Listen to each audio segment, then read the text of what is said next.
Hello, Don. Hello, Jeff. Thanks for having me on. Well, I'm kind of excited. You got a fun-looking project.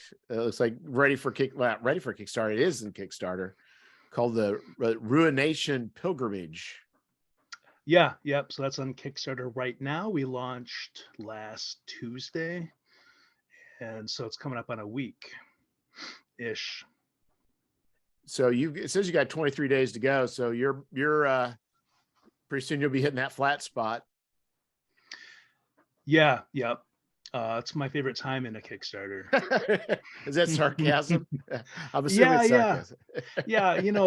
A little bit. It's so exciting to log on and just watch the numbers. It's like you're in the casino. The numbers just going up, and you're like, yeah, yeah.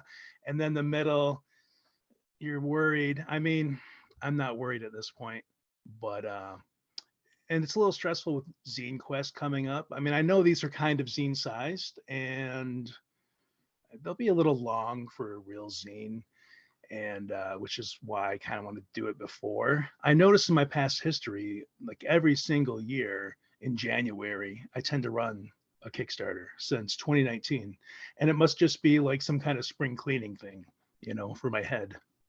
So what about Zine Quest that's making you nervous? Oh, just um, I've done other things around this time, and it's just like you see more drops, um, and your inclination is to reach out and say, "Hey, is there anything I can?" And you really just have to let it happen. People, Oh, uh, I see. Because you're carrying over into Zine Quest. People yeah, may be lured away by these trinkets, these these temptations that right, mm. that present themselves. And you know what? I can't blame anyone because I don't know if you usually go a little nuts during Zine Quest, but I generally have to at one point just stop backing physical books and just do the PDFs because I'm like, wow, this is starting to add up. Yeah, I'm doing the books this year, and I looked at my, well, I'm calling it my education earmark, and I'm like, I need to spend less money next year on educational materials. Even though they're a Yeah, nice write-off, it's like, oh my goodness, it's better tighten up a little bit. I just yeah, yeah. And as many, as much as you can talk about having willpower, there's so many great things that are coming out, and it's hard to like have a rule. I'm going to stop at 6 because you don't. I mean, you kind of know what's going to come out. Lots of mothership stuff, probably lots of Morkborg stuff, maybe some DCC and OSE stuff, and then all the really like weird edge stuff that I tend to get into. Yeah, it's just a smorgasbord. smorgasbord. It is for Yeah, Borkborg. Morkborg. The Yeah, so that's in that art you guys pretty evocative. So at least for the cover, that is, I'm assuming you commissioned that work of the, I guess what I would, to me, I would, it kind of is reminiscent because this is tied as a medieval horror. It does sort of look like like you'd imagine the medieval paintings of hell. Yeah, yeah. So that's totally. So the artist on this in the actual rule book is just going to be one person. Well, that's not quite true because I do have some weapons that I had commissioned several months back from Mr. Accordi. Um, uh, it's not Francesco, but sorry, I slaughtered your It happens. name. I think it's Francesca Accordi. Super cool guy, and we I started commissioning a bunch of snakes from him because I had another zine idea, and then everything else that I have in the pipe just kind of went on hold because I got so excited about Ruination Pilgrimage. So anyway, Adam Foreman, he's done a couple pieces in previous works, and super talented artist. He can kind of do any style, and we had several meetings early on, And we kind of wanted, I mean, he nailed exactly what we wanted. We wanted it to look medieval, definitely hellish, kind of scary. So the whole book is going to be that style. So it's going to be like very unified. Each piece of art will have a different accent color, which is another reason why I didn't want to do it during Zine Quest, because sometimes there have been rules to only do black and white. So I really want to kind of go big on the color, but not super big, just kind of like that same style. Like you'll see on the Kickstarter, there's the piece of art that's at the cover with the red. And then the next one kind of has orange and grays. Yeah. Down further in the body of it. So yeah. I think it's perfect for the project. It seems to have gotten a lot of interest. I'm looking forward to him cranking out some more stuff. He kind of didn't get started until Christmas time, so there's not a lot of that right now, art to show off. And I wish there was a little more, but he also, you know, everybody kind of has a real job, right?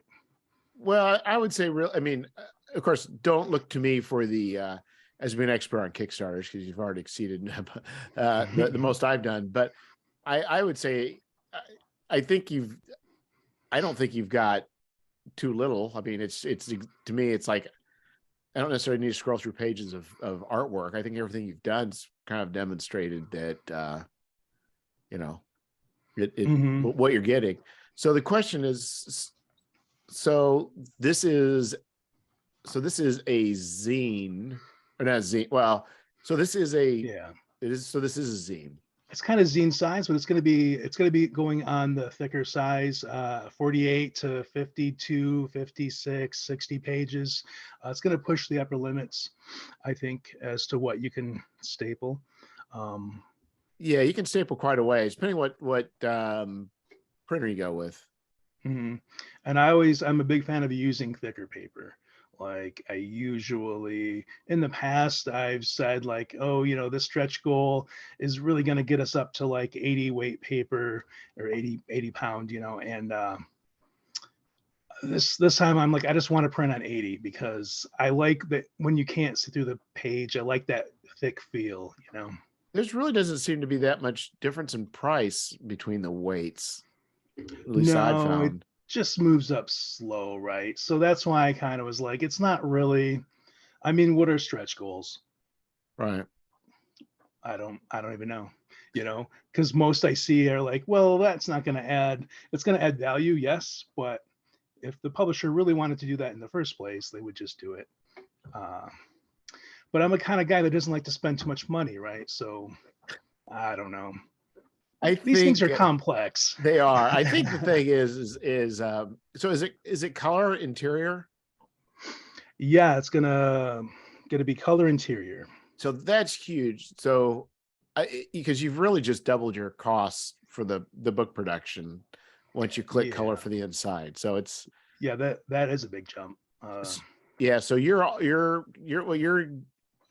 having, let's see a POD, and then you also, so for $18, you're charging $18 for a full color zine. Is that right? Yeah, with you know, pushing the boundaries, there's 60, 64, 56. I'm not in layout yet. I don't know how much it's going to be. I'm still working on the bestiary. Like the book is still being worked on. It's mostly like blocked out as far as the rules and everything. So I'm not really sure, but yeah, it's definitely going to be a thicker zine.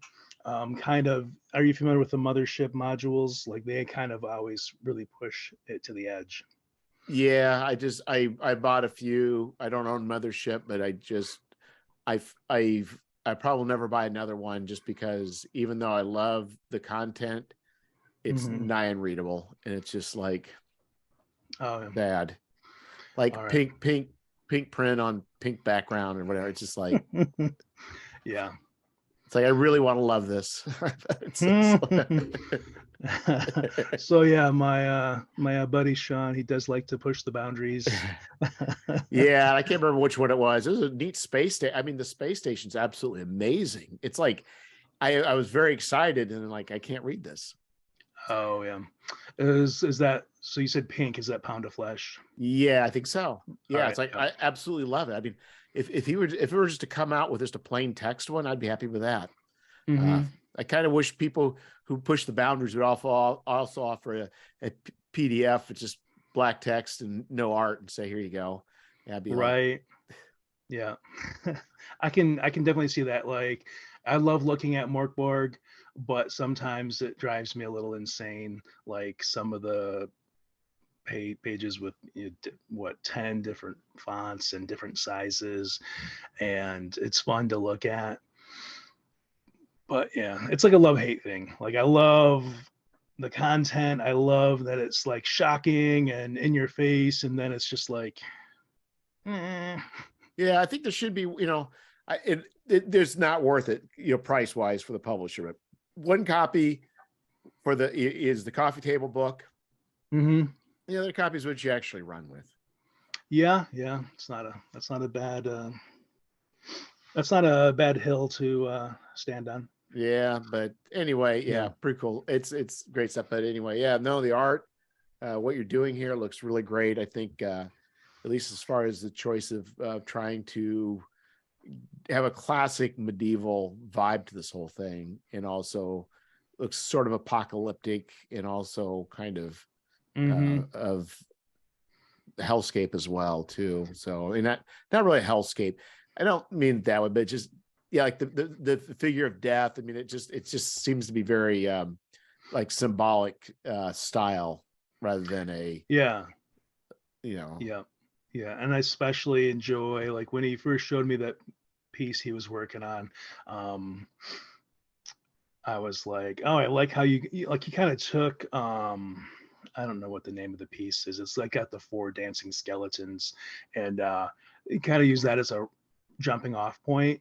And I really liked how like, there was an angel there with all the eyes on it, and then there Yeah, was, a demon with the stuff coming out of his face, and then there was, death there. Like, it really, it screams what the book is about. So yeah, we seem to have a good connection. We have a good idea. We're both on the same page. So yeah, I'm glad that the art is saying exactly what I want you to hear. well, I think it does two things. I mean, it's like bridges both worlds. It doesn't look like something not that there's anything wrong with it, to quote Seinfeld, but it doesn't look like you just took something from like public domain. I mean, Mm-hmm. I guess it actually looks to me in some ways like 19th century, early 20th century illustrations and books as well. Yeah, yeah. That You kind know, of, that's oh, go ahead. funny because he did mention, like, hitting that, like, German early 1900s, like, you know illustration style, along with, like, the ancient, well, not ancient, it's medieval, it's not that long ago, uh you know but Right. yeah. Yeah, I'm glad you're picking up on all of the things that he said. I'm not a huge art guy. I'm just like, oh yeah, yeah, cool, cool. But Yeah. but you're, like, picking out, the stuff. Well, and That's I great. think also just the way that, that the way the text is put in there with those banners is, it's, I mean, the whole thing's very creative, and the use of the one color is very creative. I mean, it's just not a no, the whole that no, I think, we don't know, but I always think there needs to be, we need to have several realities that we can examine against. But I wonder, like, how much the art sells what you're doing. My guess is it's a large part of it. Yeah, yeah, because like, when you think about how most of the stuff, like, I'm more into the old school games, right? And even my previous books that were done to be compatible with Dungeon Crawl Classics, I mean, that, like, the stuff you have in there is great. I still love, like, the black and white line stuff, right? um Going back to even, like, the early editions. um but that's kind of what it's always been. Like I know like the current edition and like what is it, Pathfinder, and it's the more colorful, complex stuff. And I do love some of that stuff, but I kind of like, I love that this is going to set it so far apart and really, I mean, it's so tied in with the themes that the game has. I just think it's going, yeah, it's definitely gonna say this book is about this, and it's going to maybe help sell the book for sure. Yeah, and I think it conveys so much. I mean, it conveys the feeling, and I think even people and beyond with your words too, it not only does it kind of sell it, but it also, people running it kind of get that sort of, it does play an integral part. And I think it's definitely super spot on. Yeah, it's just Excellent. it looks like you got a large list of people going to be writing some adventure from you, kind of a wide menagerie of miscreants. That's very cool. Yeah, I'm super excited to work with all of those people. It's gonna be a lot of fun. And it's like, yeah, it's definitely a weird list. Like I have a lot of I think there are at least 3 people: Acid Lich, David Hoskins, and Adam Foreman. I've mostly just gotten art from those people, and I'm like, hey, why don't you write something? That'll be kind of fun. Let's see what you got. And I already know David Haskins. He had one of my favorite books I got, like zine size. What was it called? I think Summoning Sickness. Have you ever seen that one? That sounds familiar, but I didn't get it. Summoning Sickness. Yes, I don't know, 2018, 2019. It had I think it had like, it wasn't per se like a lot you could run with, but it was just a lot of flavor and like oh, vampires, some werewolves, tons of great art. And then it was kind of like, it almost feels like an in-world book in the way that it was presented. Yeah, it's not, the Googling's not showing that. It's Summoning Sickness is Magic the Gathering has sucked up the SEO on that. And they're not letting any of it up. I think he spelled it with a V. I could have the wrong title. Summoning Sickness with a V. Yeah, I maybe. So which part's the V? Instead of the U. Oh. Well, that's they still want to go Magic Gathering. Oh well.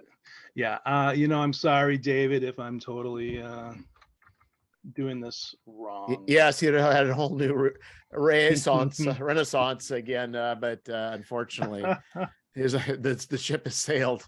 The window is closed. I think I've had like 5 of those people on my podcast, by the way. Oh, really? Yeah. Yeah, it is Summoning with a V. It's like SVMMONING, Sickness by David Hoskins. I like when I am not totally wrong.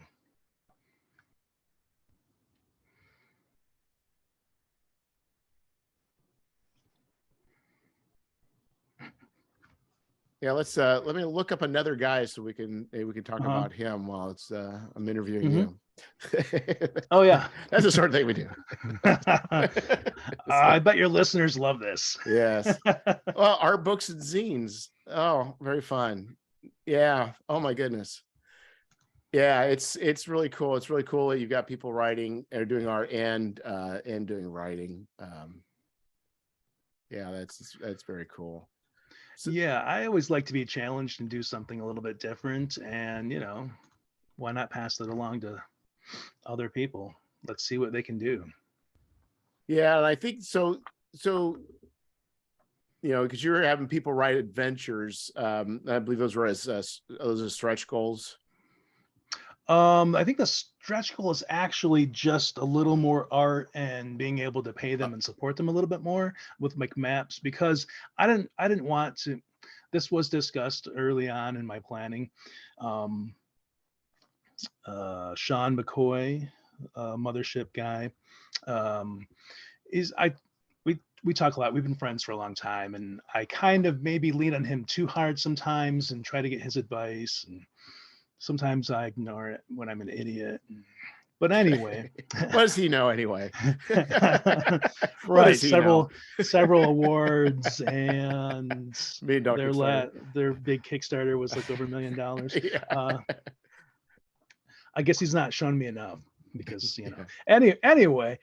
So it was like, he's like, oh, you should just have them as stretch goals. I'm like, yeah, people have done that. And I don't want to arrange people by, their. Oh, yeah. Oh, Like, yeah.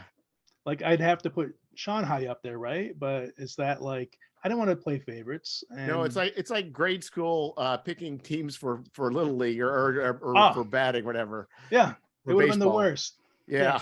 For me and for them, maybe. I could be too sensitive here, so I don't. Yeah, you might be a little bit, but I really get where you're coming from, and I think it's probably nice to be able to plan ahead of time rather than just I don't know, give everybody the heads up, and that way they're all on board. Mm-hmm. So you say it's these adventures will range from one pagers and longer. Yeah, I hope they're not too long. I mean, my idea is a one pager to 4 tops for each person, because the book will go too long. But I know it's like the one page adventures seem pretty hot these days. I know Mothership does a lot, and Morkborg. We're talking about the same companies over and over again, or like the same the people who are out there, right, doing different stuff that has caught on. So, but I do like the one pagers. I like being able to just get the printout. It's front and back. You can actually pack a lot of stuff into those. So. Yeah, and I think it's been a pretty good tradition all the way from the one page dungeon onward. I think there's a lot to be said where you can just grab something and just run it in a night. And right, but it's like beefy enough to handle that. I totally forgot about all those the one page dungeons. I mean, that's kind of the genesis of it, right? Oh yeah, so you wrote the A Pound of Flesh. I co-wrote it. Yeah. So yeah, I love your words. I just can't read them. Why does he hate your words so much? Why does he try and hide them? I don't know. In fact, I might have had the PDF from Dead Planet too. Oh yeah, I wrote that one too. I was co-writer on both of those. Okay, that one's yeah. Oh, very cool. Yeah, see, I do a lot of research ahead of time, as you can tell, Don. It's a sign of a seasoned podcaster. Yeah. I was a podcaster once, and I'm the same way. Yeah, I see that right now. The Drink, Spin, Run. Yeah, that was. So the idea was, I don't know if you probably no one's ever heard of this, but the idea was that we talk about things that influence us, and it was a good 7, 8, 9 years ago, and craft beers were surging, and so we talk about what we're drinking as we're doing it. So by the end of the second half, we a little sloppy, kind of like Drunk History style. So the idea had ended then. Yeah, we did 3 seasons, and I think so I bowed out to focus on writing stuff. Yeah, so it does take time, right? Yeah, so we would have it was Adam and myself, and then we would have 2 to 3 special guests sometimes. So I'd be editing 5 tracks, and it was a lot of time. You're more dedicated. So see, I keep it very simple. I try to do as little as possible. Mm-hmm. That's the key to warding off burnout, though. Yeah. Mm-hmm. Yeah, it's just, and I'm doing a weekly podcast too, so that's just the other thing. Mm-hmm. So it's just like I don't really have time to. Maybe one day. Well, I normally don't buy lotto tickets, but I did one time when it was over $1 billion. So I think if I would have done that, I would have hired a audio editor. But alas. Oh yeah. But no.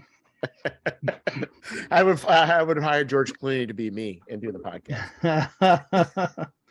Oh, there you go. So yeah, I stopped the podcasting and started writing some stuff. And what was my voyage like?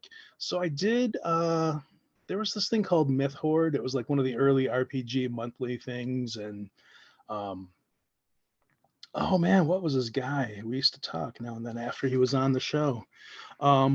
Because these podcasts, it's like once you're on one, you're like, oh yeah, that person's totally my friend now, and you just keep on talking to them, right? I don't know if that happens with you. Yes. Like it's the first time we've ever talked, and me and Jeff, like we're just hanging out in his library, and I'm in my basement with my weird UFO walls. So I was wondering if you had some bodies back there. I didn't know if you were doing some processing. No, so that's where the TV is, and the other side is like a blackout curtain, but this side is silver, so I don't even know. I usually have told people that it seems like doing these podcasts, it's just everybody. I pretty much every person I interview, it's like we're friends, we just didn't know it. Right? Yeah. I mean, we like the same stuff. Yes. Games. Yes, exactly.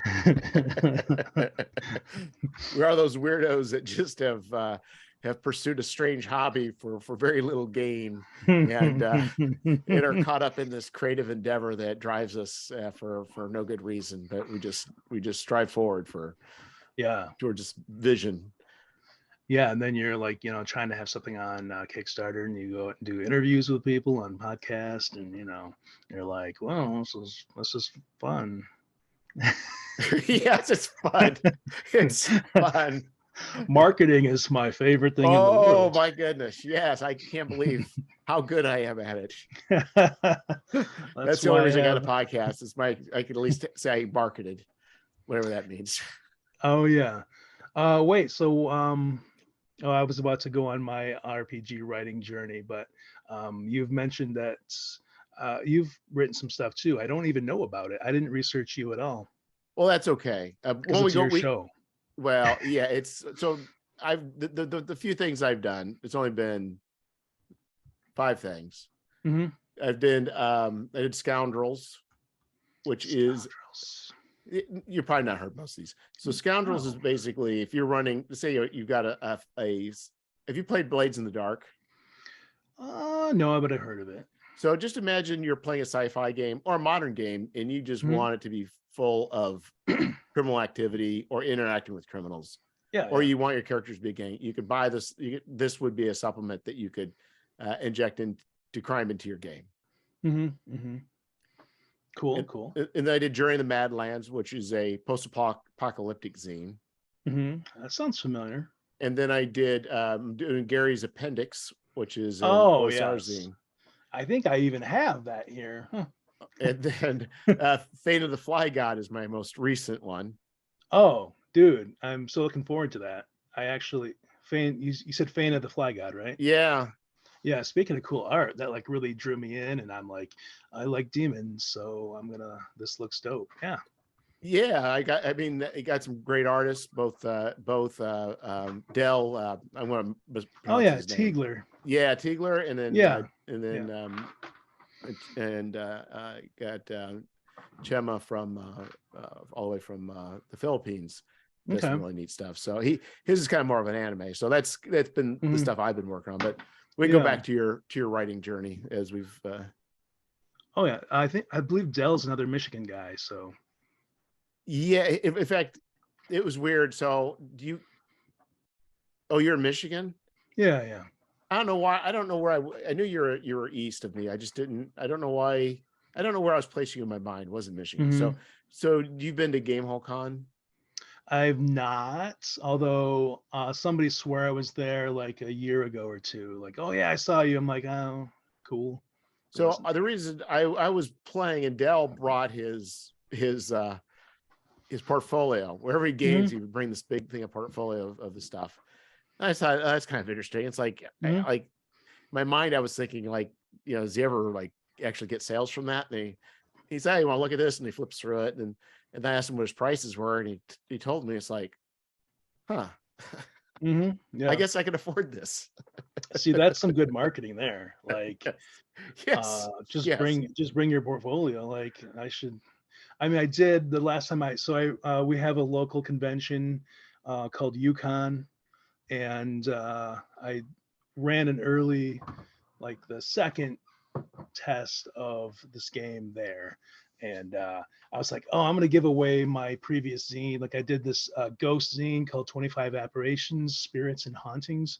And I'm like, this didn't cost a ton to print. I'm just going to give these away like they're big business cards to the players. And they loved it. So I'm kind of doing something like that, just not as marketish, and it's not making me any money. I'm just losing money. I've done you look at the Kickstarter, like these, it's like, you look at the amount of time we put in versus the amount we're getting. It's just like, I'd be better off at working at Casey's or pushing a cart at Menards if you just look at the hourly rate. But but it's the passion. It's the love for the game. It is. Man, I'm so happy that you did that, because that's one of the things I'm excited. I was going to say waiting for, but that implies you're not going fast enough. It's one of the things I'm excited about. So yeah, I'm pretty excited now. I got a proof back from the I got the glossy cover, and the glossy made it really, really nice. Oh, cool. I was really bummed when I got the matte and I saw Dell's artwork, and I'm like, this did not do justice to Dell's work. And boy, that glossy just made those colors pop. Oh, interesting. Yeah. That was definitely a journey. Because I actually went with a comic book. It's trade paperback, and I don't know how it'd been different if it's just an interesting format to just do a comic book. Oh, so it's like letter size then? Or no, I guess comic book is what, 7 by? No, it's 6 5/8 by 10 1/4. Oh, that's a weird size. Yes, it is. That's like more than like what's the like 6 by 9 is like a standard size, right? And that's just a weird size that you did. Yeah, but the thing is, it's comic book. So if you go to Mix'em or even to or through Lulu, comic book is a standard size for a comic book. Right. And so it actually, I'll be right back.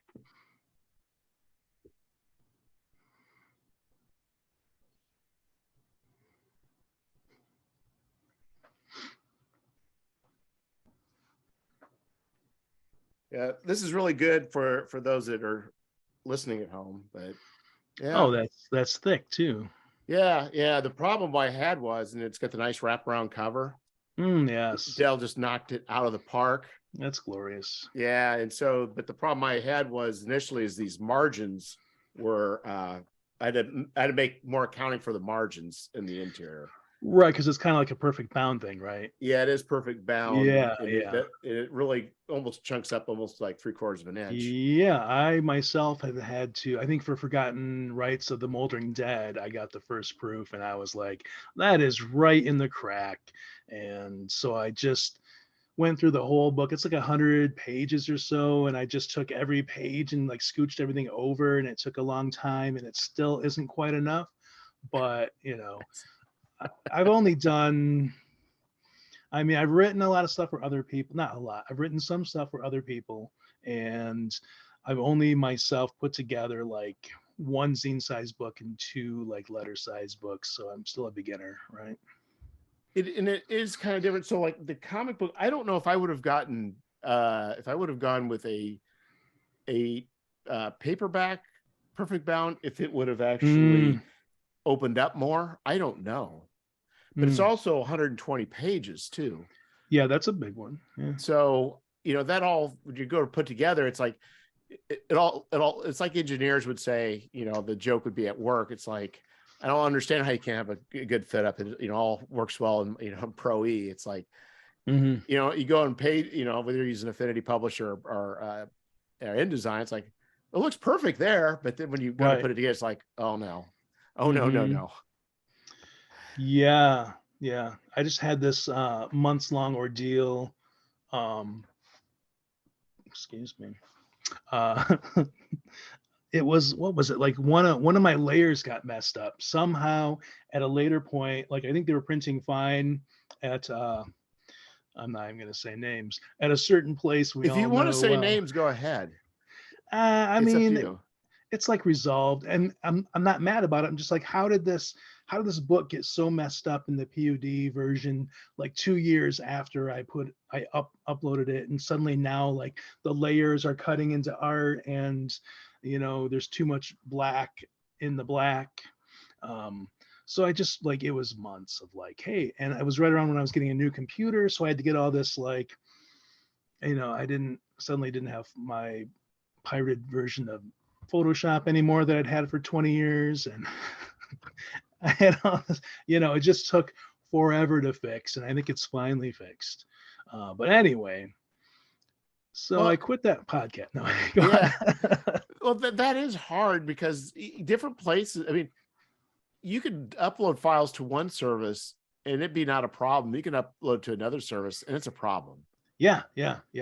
So that's the way I'm handling international orders, is POD at was it LightSource through drive-through, right?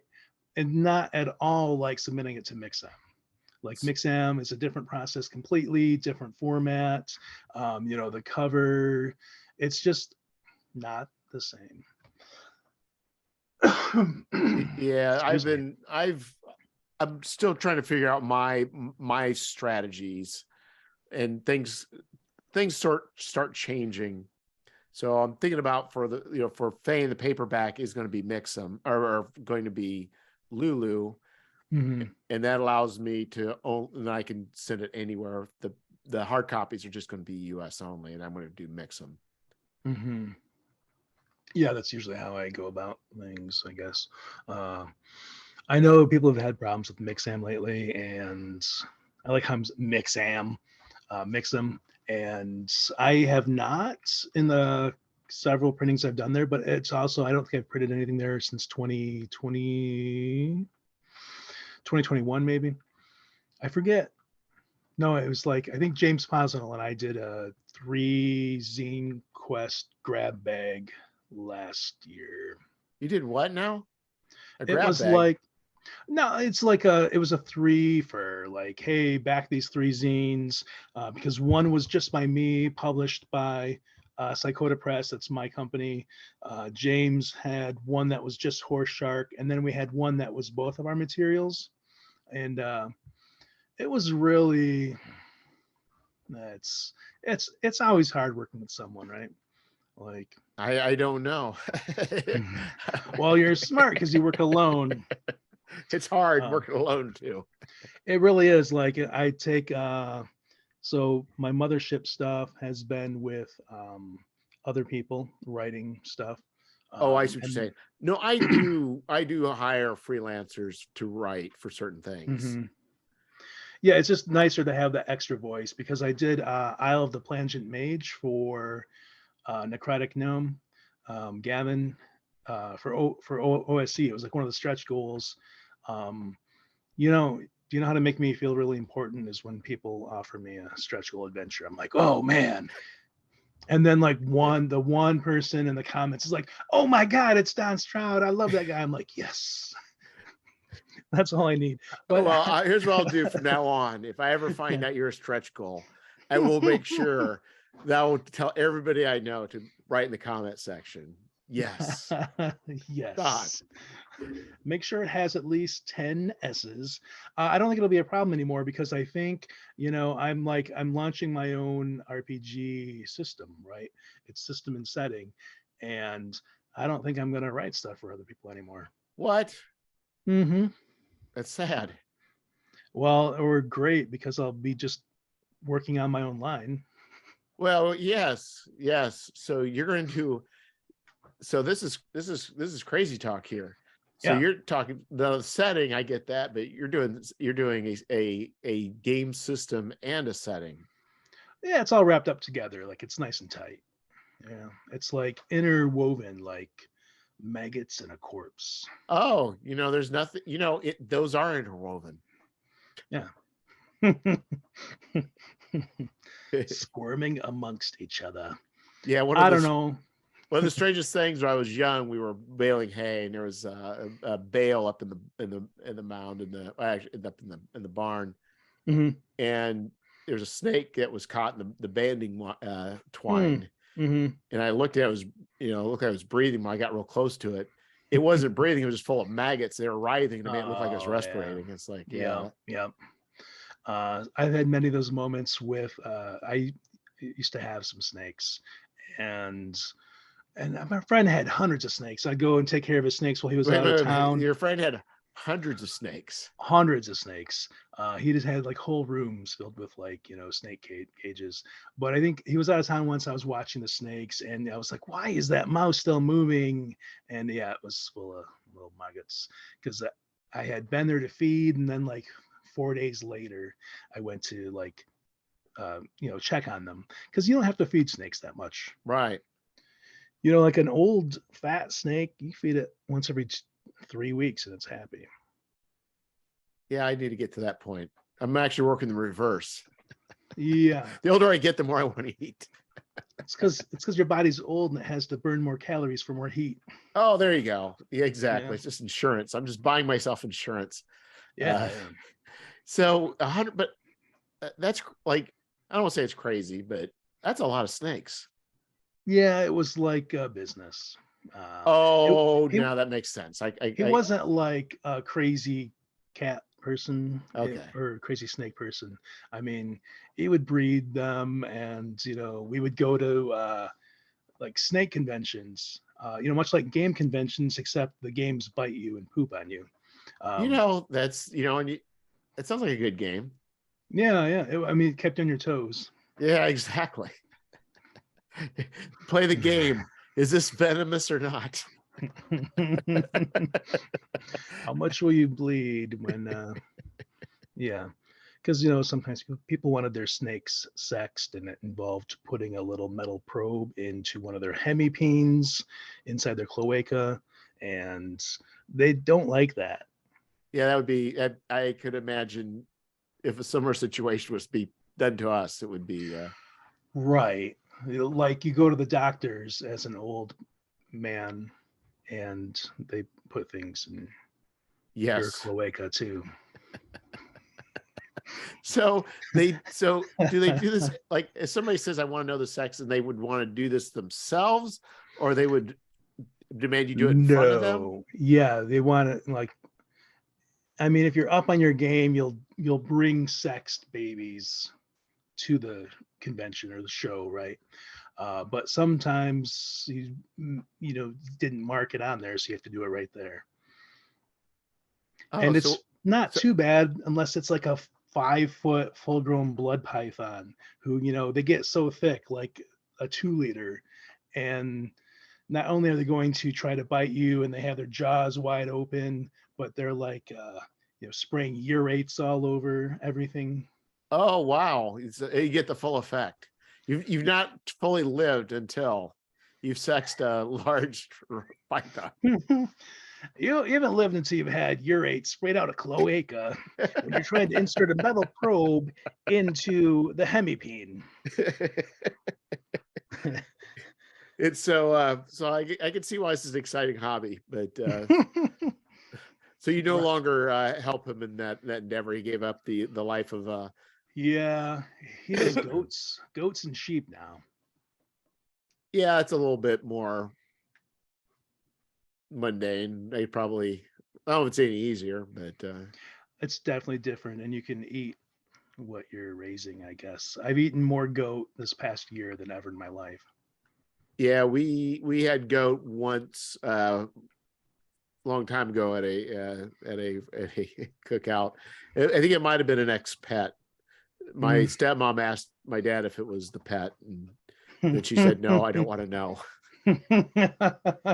She hated the goat because it kept her off. It would keep the dogs off the porch. Oh yeah. And then one day it kept her off the porch. And that was the end of the goat. The goat had to go. Goat had to go. Yeah. And later on there was goat being served, goat tacos. So yeah, good stuff. Nice. Yeah, this really is a rambling. Yes, it is. Yeah. Well, how many opportunities do I get to talk to somebody that's had this sort of deep expertise? Right. And sexing snakes. Yeah, exactly. Do you publish a how-to guide? Is there a TikTok video? The interesting thing is when a boa or a python are like more full grown, you can tell by their spurs usually, because they still have the remnants of their pelvis back there, and these little spurs are what's left of their back legs. Oh, okay. And so a lot of them in their like sexual courtings, like will slither up on top of the girl and kind of like caress her. Can we see this in the video? Like this, Yeah.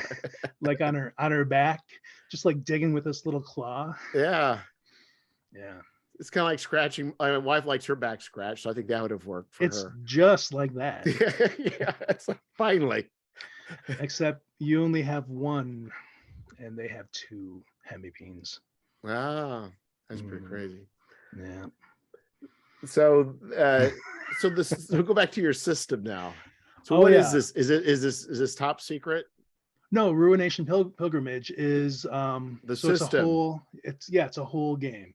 It is hacked from Mothership, so I'm calling it a panic engine game based upon the recommendations I've received from Tuesday Night Games. And so that just means it kind of runs on the Mothership stress and panic engine. Okay, because when I saw a panic engine RPG, because I've not heard of a panic engine, but I also didn't know if that was like a company name. Yeah, I see. I really need to be more clear in my marketing. Because I should have, you feel kind of weird, like this is just a Mothership hack, and people are like, why would I pay you then? Because I've got a cool artist and you don't, is my exactly. You are incomplete without this loser. Yeah. So back it in print form, because I love mailing things out. I actually do. I like mailing. I work in a warehouse and I mail things all over the country and world. Anyway, yeah. So Ruination Pilgrimage is a Mothership hack using the mechanics and the panic engine and different classes. I was just replying to a comment on the Kickstarter that it's going to be soldier as a class, and then broken down into various types of soldiers. Priest, the educated scholar from a university, so they can be doctors, astronomers, a couple other things, merchants, and then laborer is the final class. So it's got 5 classes. Okay, so I'm going to have to like back up now. So take another run at this. Okay. So Ruination Pilgrimage isn't just like a zine.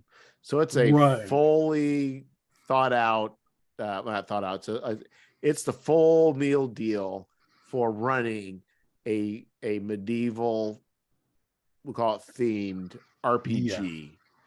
Yeah. Jeff, we haven't known each other a long time, but you were incorrect when you thought it was just a zine. Just a zine, yes. And also never accuse me ever of thinking anything fully out. Because that would be a mistake on your part.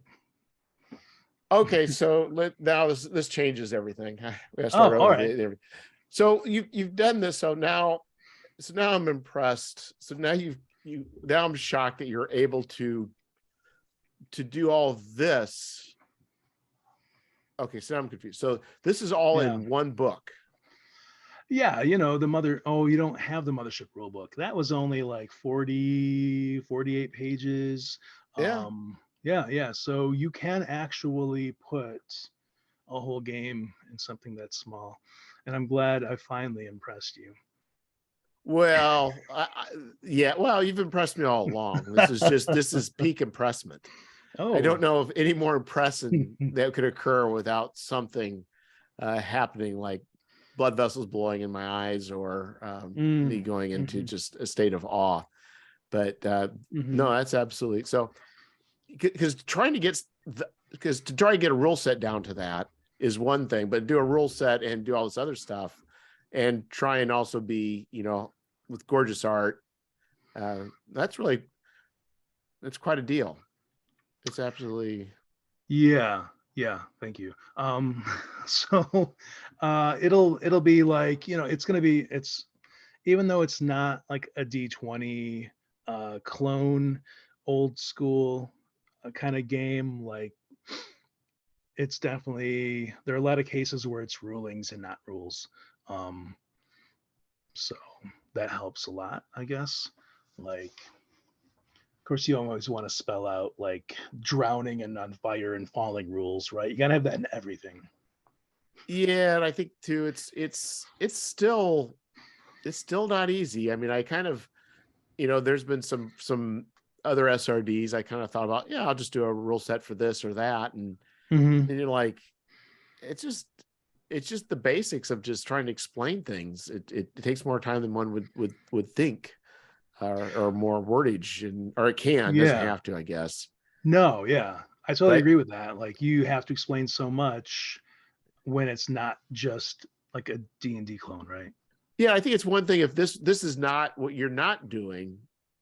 What you're not doing is this is a mothership supplement. Right. It's not. I want the demons to be able to be used in mothership, because how cool. I know 40K has its problems, Warhammer 40K, but demons and spaceships and Marines, it's a cool mix. So I do want it to be compatible with mothership, but it's its whole other system. Right, but I'm just saying is your word count could drop considerably if it was just that.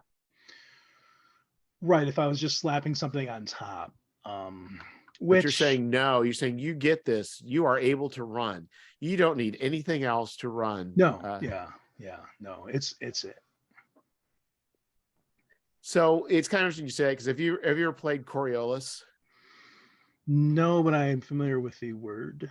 It's a much bandied about word. So they kind of build it as Arabian Nights in space. So they do have there is a supernatural element. The downside of that is that they really never spell it out. They say, well, it could be this or could be that, but and they do hint at stuff being, but it's like, but I could see where, not saying this needs to go to Coriolis, but you could see where having some horror in sci-fi is a fun mix. Yeah, I mean, it's definitely worked for a mothership. Yeah, and I think it's just yes, no, I think that would be that's very cool. So what you're saying is you could buy this and mothership. You're not planning on doing a mothership supplement. Right. No, this is not a supplement for mothership. Like, because maybe it started out that way, but there's really such a big difference between like what I wanted to do and mothership. Like, I'm sure you could use parts of it in mothership, but to start from the beginning, like this was mostly inspired, and it's kind of a mix of several other things I've attempted in the past. It's kind of like packed together like a snowball. But I read Between Two Fires. Have you seen that novel? No. What is it? Okay. It is I was going to say semi-historical. It's just historical in that it takes place in France in like 1348, right? But demons are rising up because there's no sign of God and he's not answering anyone's prayers, right? So it's like the adventures of this knight, a priest, and this little girl through like this plague ravaged countryside with demons and angels and all kinds of crazy stuff. And it was so inspiring that I'm like, hey, let's just do this thing. Even though I always said there's no reason for anyone to write another rule set because we have so many.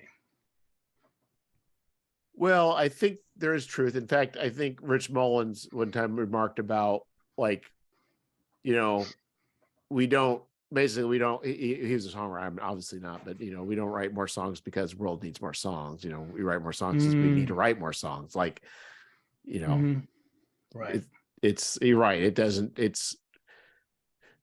do we really need anything more of really anything? Do we need more recipes? Do we need more game systems? Probably not, but there's something in us that is desiring to create. Yeah. So when I was always saying this, I'm like, well, there's every genre covered, but then I read this book. I'm like, this is medieval horror at its finest. And is there anything really out there that does that same thing?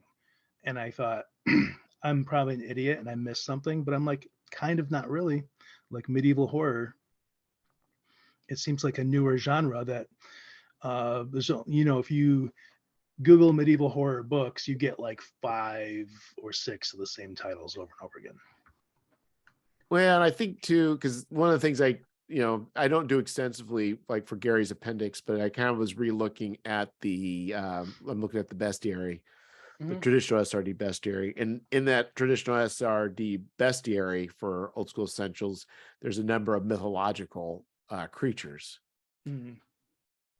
But if you look through the history of like D&D and whatever, they don't really treat them as kind of as they were seen mythologically, or even kind of take a sort of spin that direction. They're just kind of like, a dryad, just a girl in a tree that can do a charm person. It's like, right. There is nothing at all interesting about that. But if you go through some of these creatures and some of the mythology and say, what did these people actually believe?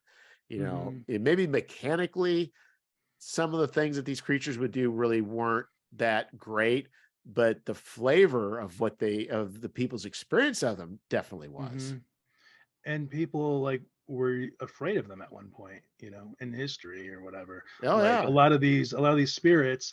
And that's one thing that I don't think I don't mean to sound better than anyone else, but like it's not one, like you're never really afraid in D&D unless you're going to lose your hit points, right? Or your XP. Like, oh no, I don't want to go down a level. I worked so hard. I worked for the last two months, and that's all that these scary monsters are doing. Maybe they'll turn your hair white, but like the really fearsome like phantoms, ghosts, vampires, liches, like it's never like a fear thing. So that's kind of why at first this started out as, oh, I can just tack something on to like some other D20 thing. I'm like, wait a minute, like I've worked on mothership stuff, I understand the system. I like it kind of forces you to use stress against the players, and then that makes you panic and things happen, and it's like a really neat little semi-narrative, semi-mechanical process that actually like shows fear, Right. So I was like, oh, I'll just do this. Yeah, and I've not played that. I've played a little bit of Alien, not as much as I'd like. That has also a stress fear mechanic. Oh wait, is Alien, is that the one that's based on Mothership? No, yeah, exactly. It's strange how that is. That they retroactively went back in time and says, you know what? I developed this technology. What I'm going to do is write a movie. Oh no, I just meant the Alien role-playing game. No, but yeah, that, I mean, Mothership is totally inspired by Aliens, then Horizon. Like that is why the game is the way it is. Because the Marines are freaking out in Alien and Aliens, and that's kind of like the whole thing is semi-narrative. The Alien, their stress mechanic is that things will start adding stress dice. Right. Stress dice will make you better at your skills. But you start rolling ones on those, things start going sideways. So it both makes you both more heightened character, but you're also more at risk of going sideways. Yeah. So it's kind of even That's a cool. character trying to decide how much they want to push things. Mm-hmm. I always like that kind of like push your luck thing. Like DCC stuff does kind of stuff like that, where you're burning your luck to maybe get a better result. The spell burning, like it's like a fun mini game in a game. There's a have you ever played any Cortex Plus? No. So it's a dice pool, and you and characters can roll various size dice or die, and the larger the die, the better your chances are of, say, getting a, you're picking a lot of times your two highest rolled numbers. Mm-hmm. And so a lot of times you want some higher dice in there, but the problem is anything you roll a 1 on, that size of a die goes into the doom pool. Okay. So if somebody starts rolling a bunch of 10-siders, you may get some 10-siders coming back at you later on. So it all kind of works itself out. Mm-hmm. And sometimes to activate a power, you roll a D4, and that in that D4, part of your pool. Of course, that comes up a 1. That's also so people kind of manage their risk. Like, I really need this to happen. I need to activate this. I need to activate that. I need to do that. They're pulling a bunch of D4s, and they're also setting themselves up for disaster. So when it finally, if it does go sideways, they know that they did it. Right. You just did it to yourself. Yeah, exactly. And that's part of the fun too. It's like, the pushing your luck, that's what I enjoy, is where you don't know. It's like, okay, let's just see what happens. I don't know where this is going to head, but it could be really good or really bad. Mm-hmm. Yeah. So you got this going. What is, you're going to go through Kickstarter. You're in Kickstarter. It's going to be finished. Yeah. I didn't check out backer kit to see, or kick backer or kick track, I should say. Oh, right. Did you do kick track yet for this? No, I don't think I did anything on that. Is that just the one that estimates what you're going to be? Yeah, grossly overestimates. Yeah, never look at that. I used to get so excited and like, oh my god, I make $100,000, and then it's no, actually, you're going to make negative 100. Hey, you're trending to 50,000. Just let you know. I'd be happy to hit 25,000. Let me just say that out loud right now and ruin it. I would be happy with 25. Yeah, it's that would be amazing. Right. I mean, I could definitely set up to do a lot more Ruination Pilgrimage stuff. And my plan is to keep on supporting this game and do like expansions, and maybe someday put it all in a hardback. Like this is my Sean McCoy and I always talk about forever games. If you're not writing your forever game, then what's the point? No, that's harsh. that's very harsh, but if you work on your forever game, you're kind of excited about it, you love it, and when you love something, you're going to put all your love into that. Well, I've had a situation where I needed some art, and I end up going through. This is a repeat for those that are listening to the podcast last week, which I went through Upworks and got I put an amount that's like the highest I'd be willing to pay, like absolutely, like what's the highest I'd be willing to pay, and got a person. And this person did a thing, and it's like, this is like almost twice what I normally pay for a cover. And then they did it, and I'm like, this is addictive. I just keep giving you money, and you just keep giving me art. I run out of money. Yeah, I will say that's one of my favorite things about putting a book together is the writing the art briefs, working with the artist. I think I'm easy to work with as a publisher. I don't know if the artist will say the same thing, but I'm pretty much always like, yes, this looks great. Like, I don't want to ask for much of changes, because usually they're bringing their own style and it works. I love that part of it. So I would love to be able to give money to artists all day long. Yeah, because it really, and I think you know, and that is definitely, it's kind of a strange thing to be able to, you know, it's, you know, for me, I don't know if the same thing for you. It was like incremental. It's like, I remember the very first cover I paid for Scoundrels. Okay. You know, it was like, Yeah. it said like $200. I'm like, oh, okay. Yes. And it's like, okay. And then along the way, you're like, okay. Then you pass that, you're like, okay, it's all right now. But it seems like you hit those milestones. It's just like, the moment you cross them, you're like, oh, no big deal. Right. That, I mean, that's a lot to pay for art. But I don't, if you ever look at like Lesser Key to the Celestial Legion or Forgotten Rites, I just used like some old stuff, you know. What's it called? Public domain old stuff. I think the Lesser Key was that famous, oh, what's his name? He did so many medieval pieces. It doesn't matter. Yeah. Well, there is a lot. I mean, if it wasn't for, you know, spot art and also I've had some artists provide some reasonable, like Chema's provide some really reasonable priced interior art too. It would not be possible. Like Fane, I paid the most I've ever paid on art went through Fane, but it wouldn't have worked without it. So, but other stuff, it's like a little spot art here, and this more recent one, the science fiction one, I don't know. It may have a lot less interior art in it. We'll see. But it just depends. But it's just, but it, you know, you can. That's a nice thing about when you can start paying for art. You can definitely customize to exactly what you want. Right. And yeah, it's usually hard to stop commissioning art for a project, right? Especially if, you know, you have enough in the Kickstarter vault. I probably usually don't pay myself and just get more art because it's fun. Yeah, I'm right now. Yeah, there hasn't been any paying myself, but I'm trying to get enough publications out and get enough stuff rolling that it actually will have some momentum.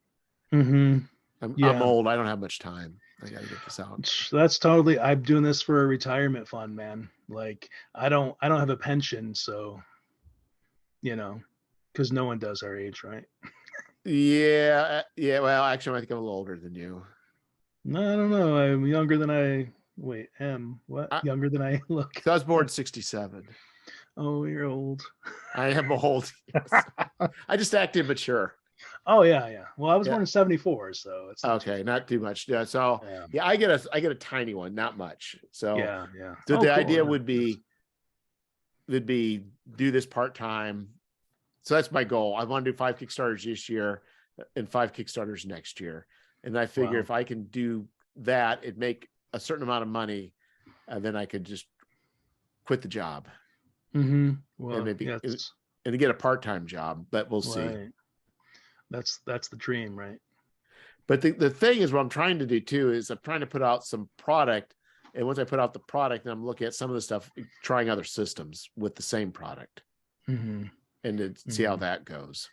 Yeah, I heard about this newer one, Ruination Pilgrimage. You could probably write some stuff for that. I could probably write some stuff for that. Yeah. I don't know that. I don't think anybody. My writing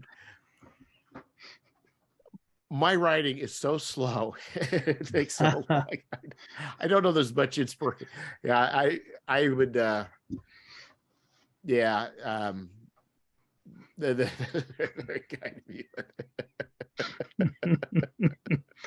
I'm trying to pay other people to do writing. That's where I'm at. Yeah.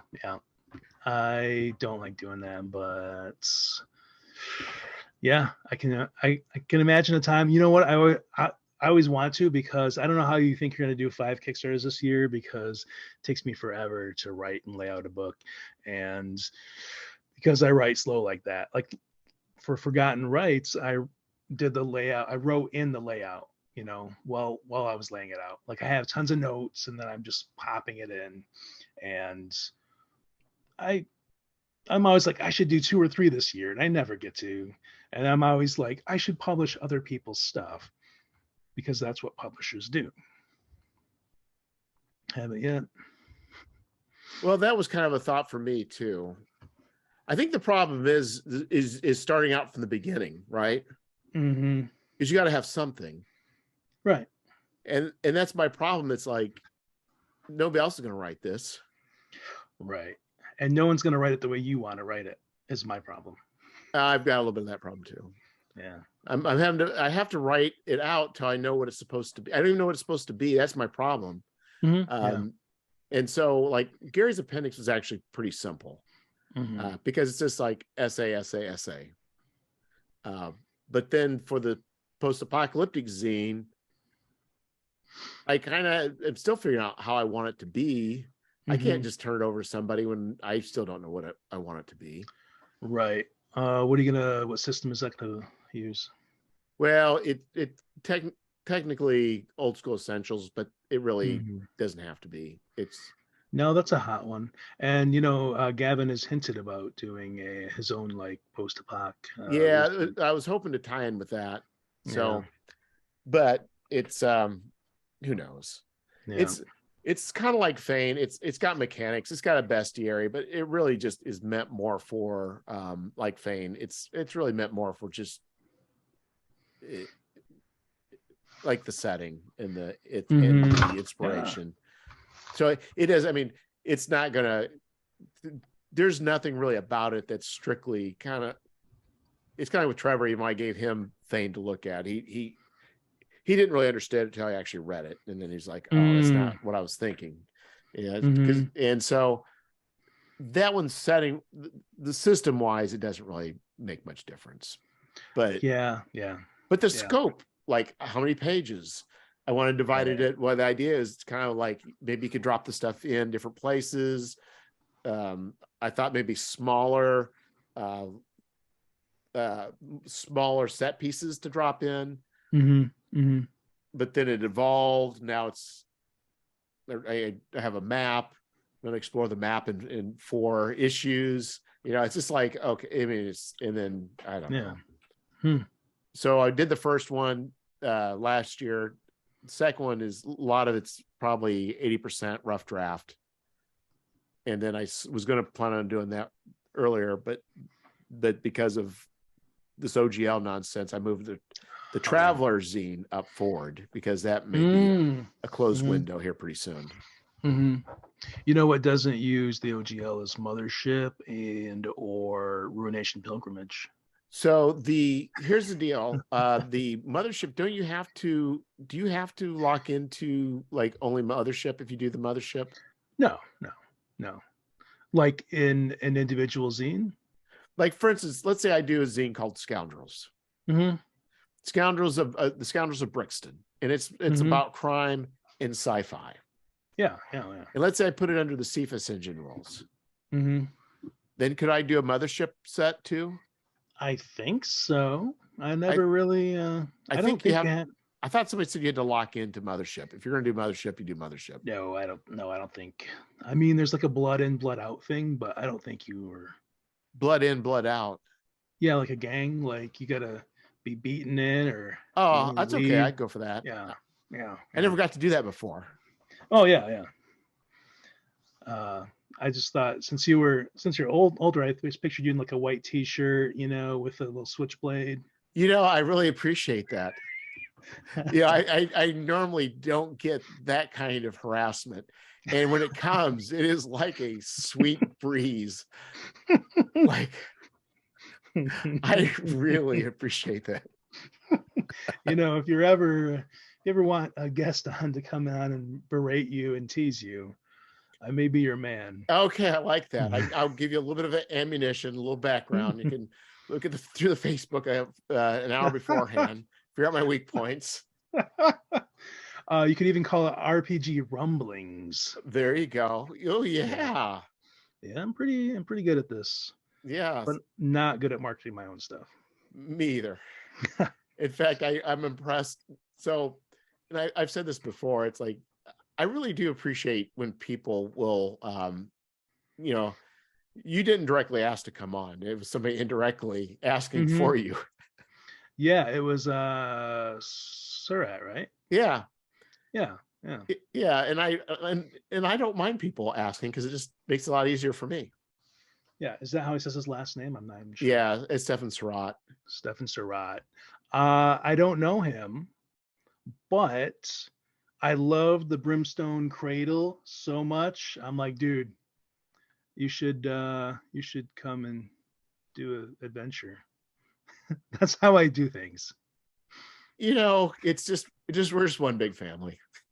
Right, yeah. Like, I don't think I asked anyone and they said no. Like, everyone's like, oh yeah. Like, I was going to say no, I'm not going to say this. Like, there's one person on that list. I was like, oh, I should just ask this person. Like, they're going to say no, but the worst they can say is no. They can say you suck, and they didn't say no. They said, oh yeah, sweet.